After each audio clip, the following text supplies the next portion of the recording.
Il y a des blessures qu'on ne montre pas. Elles ne saignent plus, mais elles pèsent. Elles s'invitent dans nos silences, dans nos regards, dans nos hésitations.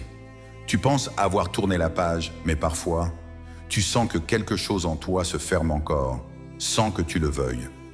Tu t'étais juré de ne plus jamais donner autant, de ne plus te perdre pour plaire, de ne plus te livrer pour être compris. Parce que les dernières fois, à force de t'ouvrir, on t'a brisé.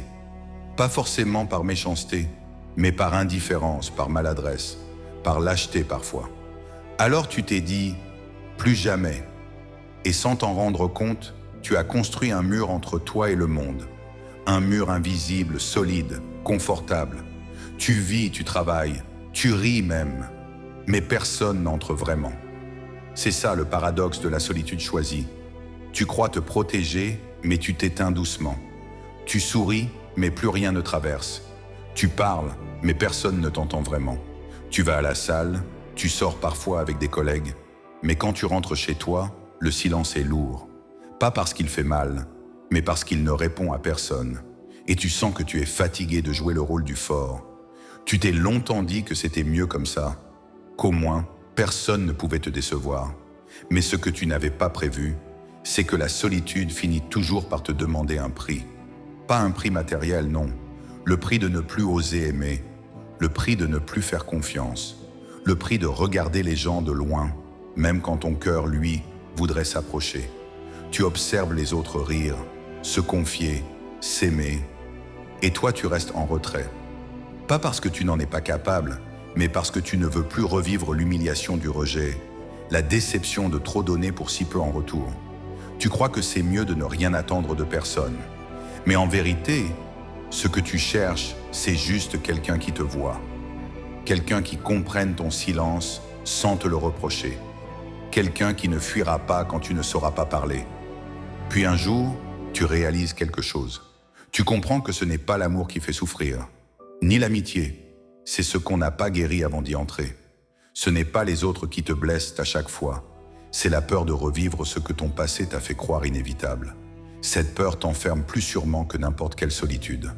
Alors tu commences à respirer autrement, à observer, à écouter, à te dire « peut-être que tout le monde n'est pas comme lui ou comme elle.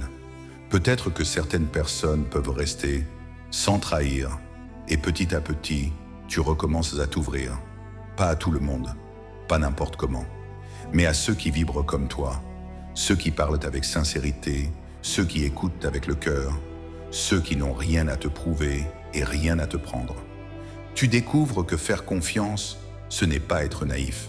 C'est choisir de ne plus laisser la peur décider à ta place. Tu apprends à tendre la main, sans attendre qu'on la saisisse, mais juste pour dire « je suis encore vivant ». Et oui, tu seras peut-être encore blessé. Oui, tu tomberas peut-être encore sur des gens qui ne comprendront pas ta profondeur. Mais cette fois, tu sauras que ce n'est pas toi le problème. Parce que tu auras appris à t'aimer même quand les autres ne te voient pas. Tu n'auras plus besoin de fuir, ni de prouver, ni de plaire.